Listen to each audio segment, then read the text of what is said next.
Di pasar kan katanya saya pernah ikut tuh eh, fashion show yang didukung oleh Bank Sentral BI waktu itu. Terus busana muslim bagus-bagus. Wah, saya juga kagum. Tapi nggak lama saya dengar 99% busana muslim di sini dikuasai oleh produk-produk Cina. Kan jadi lucu. Kita belaga lah bagus-bagus-bagus yang kuasai pasar sana. Nah, kalau persaingan normal mungkin saya nggak bisa apa-apa. Tapi yang ilegal-ilegal itu saya akan beresin. Supaya industri tekstil lokal maju, garment lokal maju, baju-baju gini mereka maju, kita maju. Itu jadi saya nggak akan ngasih pasar kita ke negara lain tanpa perlawanan itu. Nanti kita panggil liputan. Saya nggak harusnya ketemu pengusaha-pengusaha juga nanti nggak lama. Apindo juga. Tadi salah satu gubernur mengusulkan SN itu untuk ditanggung oleh pemerintah pusat. Aja Pak. Oh, belum kita putuskan.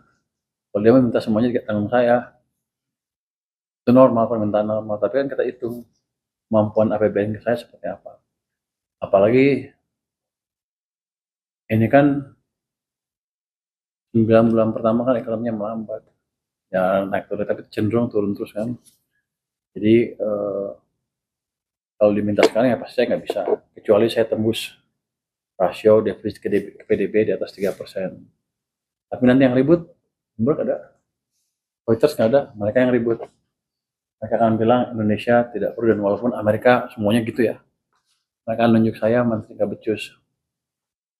Jadi saya jaga itu, saya jaga semuanya dulu, saya optimalkan belanja, saya optimalkan pendapatan, saya hilangkan gangguan di bisnis. Kan kita buat kok, sedang kita buat tim percepatan program pembangunan kan. Di situ nanti ada, salah satunya ada bottlenecking. Nanti di bottlenecking akan seru. Saya akan terima pengaduan dari semuanya, pebisnis. Saya akan rapat 1 hari dari pagi sampai sore. Putusin satu kasus, harusnya sehari bisa 6-7 kasus. Itu akan menarik sekali. Anda boleh dengar nanti. Berarti sikap Bapak tegas, Pak. Tuh, bukan tegas, orang yang nggak dipakai, uang yang nggak dipakai kita ambil, enak aja. Terus ngapain duitnya di situ? Bukan tegas nggak tegas. Saya diam misalnya nggak diserap ya, di situ nongkrong. Kalau dia serap kan habis. Kalau nggak serap ya dia mau buat tegas nggak tegas, uangnya nggak pakai di situ.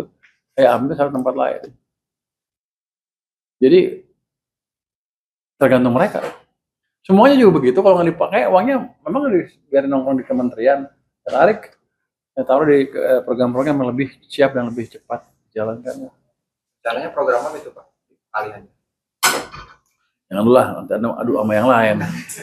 MBG jadi, wah, Purbaya berani menegur MBG. Bukan negur, kita mau dukung lebih cepat. Nanti kalau nggak bisa, uangnya nggak saya ambil. Kan fair. Karena kan banyak di situ uang yang cukup. Daripada nganggur, saya bayar utang, bayar bunga, tapi nggak dipakai kan rugi.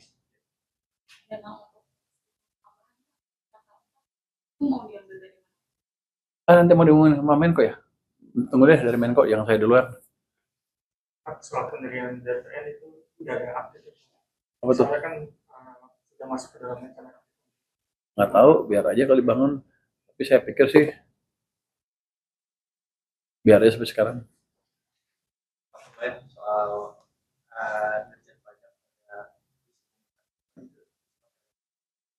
Ya, memecat, jadi pecat.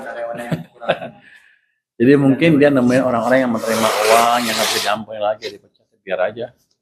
Kalau kan membersihkan di situ, message-nya adalah ke teman-teman pajak yang lain, sekarang bukan saatnya main-main lagi. Pak, kemarin kan ke bea cukai di Soekarno banyak yang ini ya, bawa email tes itu Pak. Ada beberapa dia bilang, tapi yang saya lihat bukan iPhone loh. Mereka juga beli apa? Yang biasa bukan Apple. Android juga sama, banyak juga di situ. Sehari bisa berapa puluh dia bilang kemarin ya. Lupa saya nggak 80 kalau nggak salah sehari. Nggak banyak-banyak amat, tapi prosesnya cukup cepat. Kenapa Anda mau beli Kembali lagi ke pertemuan kepala daerah tadi.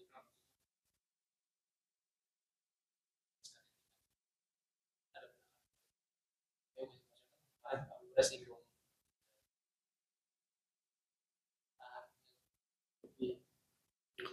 Ini gini, ini semuanya tergantung pada kepala daerahnya lagi nanti ke depannya.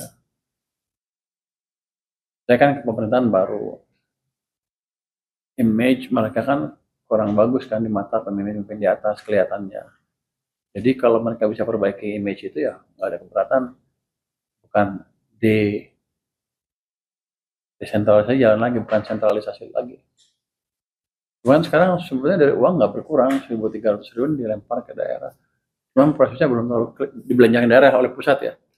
Cuman prosesnya belum terlalu clear sehingga mereka juga bertanya-tanya apa betul uang itu masuk ke daerah. Nanti kita cek seperti apa sebetulnya.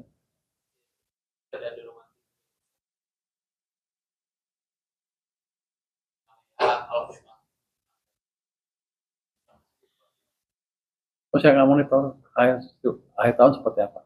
Sampai akhir tahun seperti apa penyampaian anggarannya. Jadi kalau banyak sisa juga ya udah nggak usah tambah.